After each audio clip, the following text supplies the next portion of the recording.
Welcome to the Nebraska edition of the IDS and IUSTV Breakdown. I'm Sarah Gurian, joined by Nolan Blair of IUSTV and Mike Norman of the IDS. Guys, it was a 76-47 victory. What did you guys think overall from this game? Who wants to go first? You know, at first, this game kind of started out a little sluggish. The energy in the building kind of wasn't there, at least at the levels we've seen in recent weeks. But, IU just really kind of toughed this one out, and it really started with their defense. Once they started playing very tough defense, it turned into offense, and IU was able to go on 2 or 3 extended runs that really put this game away.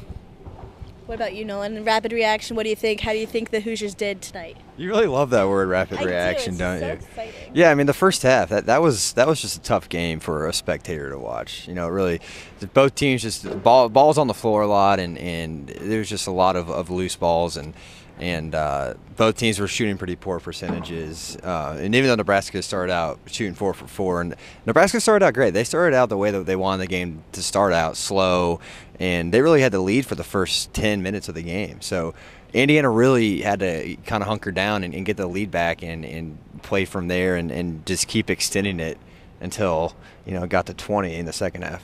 Definitely, and the one thing that the Hoosiers did really focus on in that first half was defense, creating offensive points from defensive actions. So how well did you guys think the Hoosiers executed that tonight? Well, if you look at the numbers, IU created 10 turnovers in the first half, 15 turnovers for the game. And if I remember correctly, I think they were in double digits points off turnovers, clearly had the advantage there. That's the name of their game.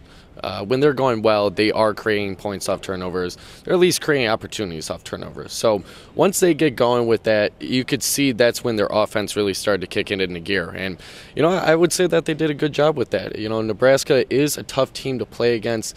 They're a good defensive team. They don't make all the mistakes, but they like to drive. They're a driving team. They like to kick out. Not that many assists from Nebraska on the game, but, I think that is credit to IU's defense and just how well they played as a unit. Exactly, and they had about 2 assists back-to-back towards the end of the game, so that just shows that they really did struggle with that aspect of their game. Nolan, what did you see out of IU that really stuck out to you tonight? Well, I think maturity, and that was kind of the theme in the press conference afterwards, is how much this team has matured. And when the game didn't come to them immediately, they took 10 or 15 minutes to kind of almost fill it out and then run away with it. They didn't start to panic and create more turnovers. So really, I did a great job of finding out how they were going to beat Nebraska, and they certainly figured out because they won by 29 points. Exactly, and it was nice to see IU really pull away with a strong win against a struggling Nebraska team. But they can improve. Tim Miles seems like the guy that really can do it. And I love Tim Miles. He's a great guy. How could you not? He got hit in the face with water and he just wiped it off like a champ. So now let's look towards the game that we are all waiting for. Everybody's favorite game in Assembly Hall. Purdue comes into town on Saturday afternoon. I mean, the last game we had against Purdue, IU just destroyed them. What do you guys think is going to happen come Saturday, now that everybody's had a little bit of time to watch that game tape and really digest what happened? Sometimes a big win like that over a rival can almost hurt a team going forward. You're kind of giving that oversense of overconfidence in that, but I don't think that's going to be the case with IU going into this Purdue game. I think that, they're going to take care of business against Purdue, who just overall is just a young team. They're inexperienced, and, we kind of saw that last time in West Lafayette. I expect the Hoosiers to come out strong and, have a very solid week. Last week IU struggled on the road against Illinois, and there was questions, where's this team's confidence level at? Did they lose their momentum? I think they've gotten back to that with Ohio State win, and now with Nebraska. It's going to carry over to the weekend. What do you think, Nolan? What are you expecting?